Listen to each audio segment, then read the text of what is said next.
Hello दोस्तों। Cancer की जब भी बात होती है तो अक्सर यही बात होती है कि किस ग्रेड का कैंसर है। ये ग्रेडिंग का बेसिकली क्या मतलब होता है, उसके प्रैक्टिकल इम्प्लीकेशंस क्या हैं, क्या इसकी इंपॉर्टेंस है, आज इसको समझने का प्रयास करेंगे। क्योंकि ज़्यादातर जब भी किसी व्यक्ति को हम बात करते हैं कैंसर के बारे में, उसको बोल दिया था आपका हाई ग्रेड का कैंसर है, लो ग्रेड का कैंसर है।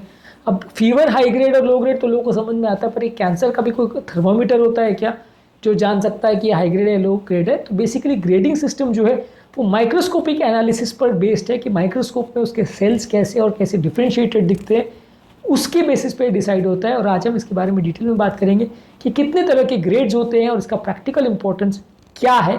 इन चीज़ों को समझने का प्रयास करेंगे। टॉपिक पर जाने से पहले जो लोग हमारे चैनल पर नए हैं उन्हें रिक्वेस्ट करूँगा कि चैनल को सब्सक्राइब करें, वीडियोज़ को लाइक करें, शेयर करें, फॉलो करें, कमेंट करें, पूरा देखें। आज का टॉपिक बहुत ही वैलिड और इम्पोर्टेंट है, इसलिए पूरा देखें। चलिए शुरू करते हैं इंपॉर्टेंट वीडियो।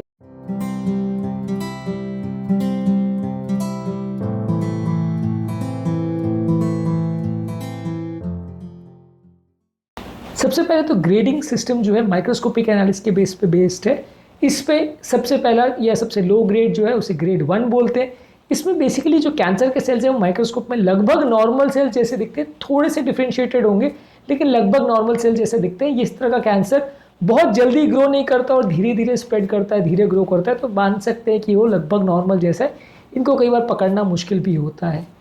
इसके अलावा होता है नेक्स्ट ग्रेड 2 जिसे इंटरमीडिएट ग्रेड बोलते हैं। इसमें सेल्स जो है थोड़े अबनॉर्मल दिखते हैं, यानी फर्स्ट ग्रेड से थोड़े ज़्यादा खराब दिखते हैं।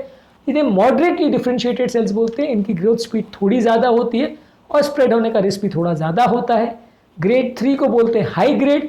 इसमें सेल्स जो है अब नॉर्मल दिखते हैं और नॉर्मल सेल्स जैसे नहीं दिखते, इनको पुअरली डिफ्रेंशिएटेड सेल्स बोलते हैं। ये सेल्स और ज़्यादा स्पीड से ग्रो करते हैं और ज़्यादा स्पीड से स्प्रेड करते हैं। और इसके अलावा होता है हाई ग्रेड कैंसर जहाँ की बहुत ज़्यादा अबनॉर्मल दिखते हैं, यानी बिल्कुल ही अनडिफ्रेंशिएटेड सेल्स दिखते हैं जो कि किसी भी सब टाइप में नहीं, बिल्कुल जैसे बचपन में या जब बच्चा माँ के पेट में होता है तो उस टाइम पे जैसे सेल्स का ग्रेडेशन होता है लगभग वैसे ही दिखते हैं। या इनको एनाप्लास्टिक सेल्स बोलते हैं। ये बहुत ज़्यादा अग्रेसिव कैंसर्स होते हैं और बहुत ज़्यादा स्प्रेड करते हैं।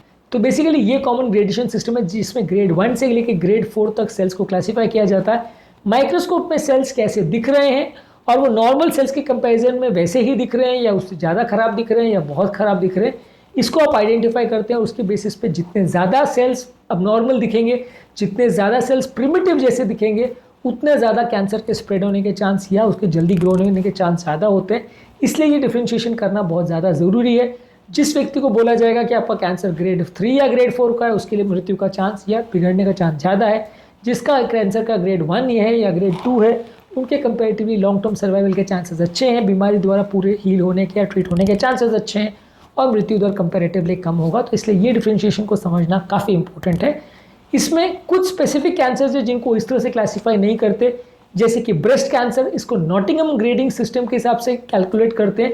इसमें कितना ट्यूबुल फॉर्मेशन हो रहा है, कितना न्यूक्लियर ग्रेड और कितना माइटोटिक ग्रेड है, इसकी बेसिस पे ग्रेड 1 टू ग्रेड 3 इसे क्लासीफाई किया जाता है।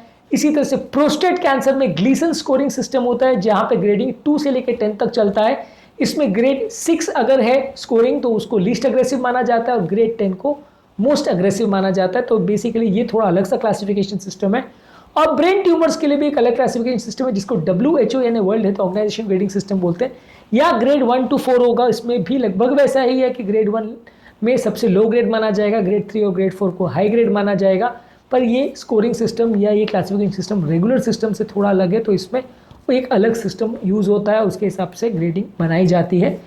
बाकी सारे कैंसर्स को जनरली ये जो रूटीन ग्रेड 1 टू ग्रेड 4 के हिसाब से कैलकुलेट किया जाता है। ब्रेस्ट, प्रोस्टेट और ब्रेन ट्यूमर्स के लिए अलग तरह की क्लासिफिकेशन सिस्टम है, उसमें अलग पैरामीटर्स को देखा जाता है और उसके बेस पर डिसाइड किया जाता है कि वो कितना अग्रेसिव है, व्यक्ति के बचने और मरने के चांस कितने हैं।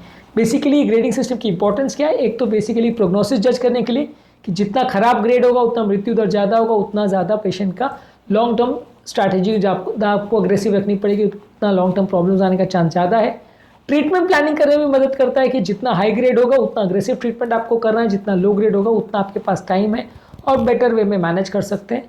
इसके अलावा ग्रेडिंग सिस्टम रिसर्च और क्लिनिकल ट्रायल्स के लिए मदद करता है कि जो पर्टिकुलर दवा आपने दी है वो इफेक्टिव हो रही है या नहीं हो रही है, क्या ट्रीटमेंट प्रोटोकॉल देना है, कौन सा क्लिनिकल ट्रायल यूज़ करना है, कौन सा मेथड यूज़ करना है, ये सारी चीज़ों को आप ग्रेडिंग के हिसाब से क्लासीफाई करते हो और उसके हिसाब से आप जज करते हो पेशेंट्स के दवाइयों का रिस्पॉन्स कैसा आ रहा है उसको भी। और बाद में बेसिकली ये ग्रेडिंग सिस्टम और स्टेजिंग सिस्टम को मिला के यूज़ किया जाता है और इन दोनों के बेसिस पे पेशेंट का ट्रीटमेंट प्लान कैसा होगा, उसको बचने के मरने के चांसेस कैसे हैं, उसके ओवरऑल ट्रीटमेंट स्ट्रैटेजीज क्या होगी, ये सारी चीज़ों को कंबाइन किया जाता है।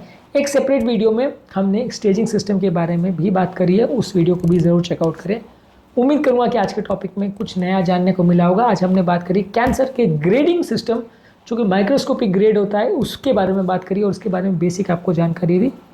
टॉपिक एंड करने से पहले जो लोग हमारे चैनल पे नए हैं उन्हें रिक्वेस्ट करूँगा कि चैनल को सब्सक्राइब करें, वीडियोस को लाइक करें, शेयर करें, फॉलो करें, कमेंट करें, पूरा